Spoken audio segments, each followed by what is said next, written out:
Hello बच्चों, आज हम क्लास 8 हिंदी वसंत पुस्तक का चैप्टर 2 लाख की चूड़ियाँ इसके क्वेश्चन आंसर देखेंगे। आपने मेरी पिछली वीडियो में इसकी एक्सप्लेनेशन देखी है। बच्चों, आपको चैप्टर तो समझ में आ ही गया है अच्छे से, तो इस वीडियो में हम इसके क्वेश्चन आंसर देख लेते हैं।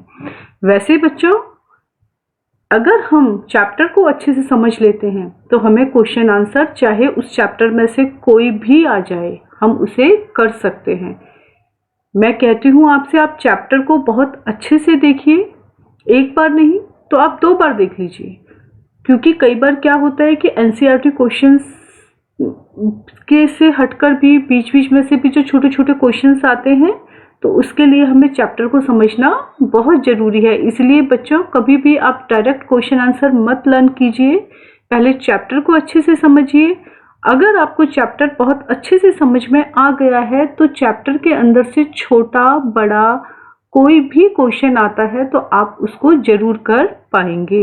लेकिन आप चैप्टर को बिना पढ़े अगर डायरेक्ट क्वेश्चन आंसर करते हैं तो कई बार छोटे छोटे क्वेश्चंस हमारे उसमें चैप्टर के अंदर जो है वो रह जाते हैं, क्योंकि एनसीईआरटी में सारे क्वेश्चंस कवर नहीं हो पाते। चलिए बच्चों, फिर भी हम इसके एनसीईआरटी क्वेश्चन आंसर देखते हैं। बचपन में लेखक अपने मामा के गांव चाव से क्यों जाता था और बदलू को बदलू मामा ना कहकर बदलू काका क्यों कहता था? बचपन में लेखक अपने मामा के घर चाव से इसलिए जाता था क्योंकि लेखक के मामा के गांव में लाख की चूड़ियां बनाने वाला कारीगर बदलू रहता था। लेखक को बदलू काका से अत्यधिक लगाव था। वह लेखक को ढेर सारी लाख की रंग बिरंगी गोलियां देता था, इसलिए लेखक अपने मामा के गांव बड़े चाव से जाता था। गांव के सभी लोग उसे बदलू काका कहते थे, तो लेखक भी उसे बदलू मामा ना कहकर बदलू काका कहा करते थे। तो लेखक को जो है वो क्यों मामा के गांव चाव से जाता था, क्योंकि उसके मामा के गांव में एक बदलू नाम का व्यक्ति रहता था जो कि लाख की चूड़ियां बनाने का व्यापार किया करता था, और वह जो है लाख की छोटी छोटी रंग बिरंगी गोलियां बनाकर लेखक को दिया करते थे।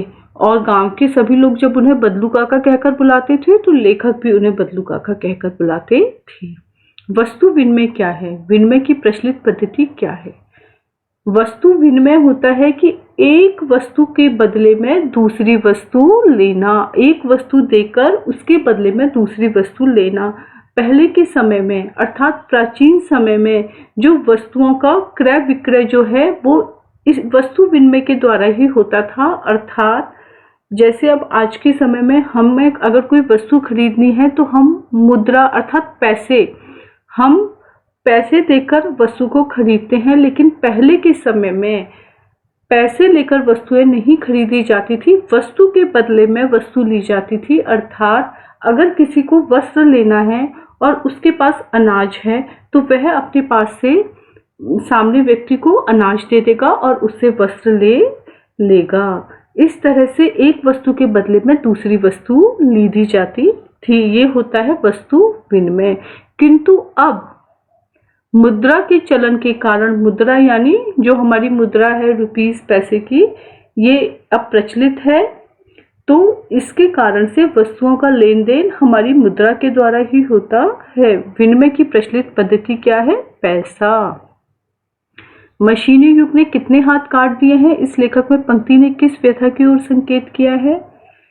इस पंक्ति में लेखक ने कारीगरों की व्यथा की ओर संकेत किया है कि जो पहले के समय में ये कारीगर जो अपने हाथों से छोटी छोटी चीजें बनाते थे और उन्हें बेचकर अपनी आजीविका चलाते थे, लेकिन आज का युग क्या हो गया है? मशीनी युग। आज सारे कार्य मशीनों से हो जाते हैं, तो कारीगरों की जरूरत नहीं पड़ती, जिसकी वजह से उनके काम धंधे छिन गए हैं और उनकी आजीविका जो है उसका कोई साधन नहीं रह गया है, उनके हाथ ही मानो कट गए हैं। तो इस पंक्ति में लेखक ने कारीगरों की व्यथा की ओर संकेत किया है कि मशीनों के आने से कारीगरों के हाथों से काम धंधा छिन गया है, उनके हाथ कट गए हैं। उन कारीगरों का रोजगार इन पैतृक काम धंधों से ही चलता था। पैतृक यानी कि यह काम धंधा उनका पैतृक था, पीछे उनके पिता दादा उस समय से वो कार्य कर रहे थे। लेकिन जैसे जैसे मशीनें विकसित हुई तो उनका जो है काम धंधों का महत्व नहीं रह गया।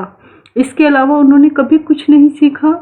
वे पीढ़ी दर पीढ़ी इसी कला को बढ़ाते चले आ रहे हैं, साथ ही अपनी रोजी रोटी चला रहे थे, परंतु मशीनी युग के कारण उनकी रोजी रोटी पर संकट आ खड़ा हुआ है और मशीनों ने जो है कितने ही लोगों को बेरोजगार बना दिया है, कितने ही लोगों के हाथ काट दिए हैं।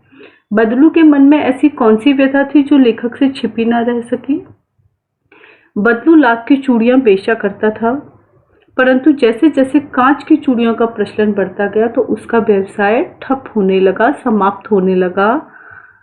अपने व्यवसाय की यह दुर्दशा बदलू के मन को कचौटती रही, यानी कि उसके जब व्यवसाय की इस तरह से बुरी दशा होने लगी कि उसका काम धंधा ठप पड़ने लगा तो वह मन ही मन बहुत परेशान रहने लगा और उसको ये व्यथा हुई कि ये मशीनी युग के प्रभाव के कारण, कि यानी कि मशीनें अब विकसित हो गई हैं, इन सब के कारण जैसे अनेक कारीगरों को बेरोजगारी और उपेक्षा यानी कि अब उनको कोई महत्व, ये जो अपने हाथ धंधों, ये अपने हाथ से जो मेहनत करके ये जो कारीगर छोटी छोटी चीजें बनाते थे, अब इनका कोई महत्व नहीं रह गया था, क्योंकि मशीनों से बनी हुई चीजें बहुत ही सुंदर दिखाई देती थी।